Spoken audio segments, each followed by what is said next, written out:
Hey Guitar Geeks, Guitar Guts back with a quick setup guide for Ibanez RG guitars.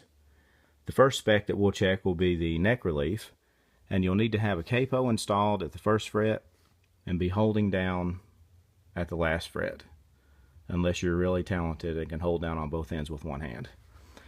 The neck relief will be checked at the 8th fret, and you'll need 10 thousandths clearance between the bottom of the string and the top of the fret at the 8th fret.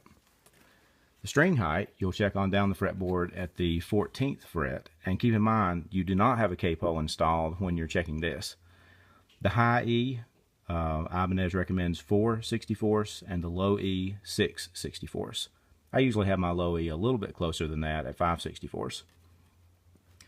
The pickups, it depends on what models you have installed.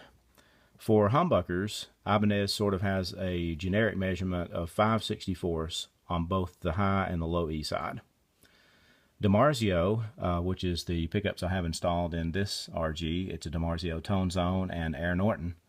DiMarzio recommends 4/64 on the high E and 5/64 on the low E. Now the middle single coil, it matters what type of single coil you have in that slot. If it's a rod magnet pickup like the one I have in here, this is the True Velvet by DiMarzio.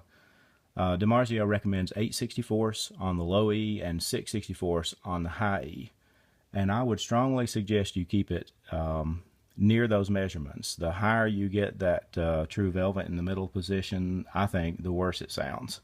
It needs to be a little further away from the strings.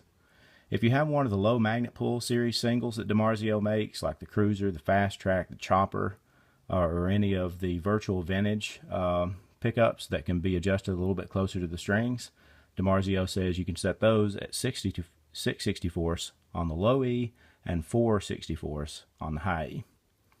The tremolos vary so much that I'm not going to try to include how to set those up parallel to the body in this video, because there are so many makes and models and they're all set up a little bit different. Maybe I'll do that sometime in the future, but it is listed in your owner's manual for the guitar, and DiMarzio has those online if you want to check them. Hope that helped. Hope your Ibanez RG plays a little bit better once you get it set up right. And thanks for watching. See you later.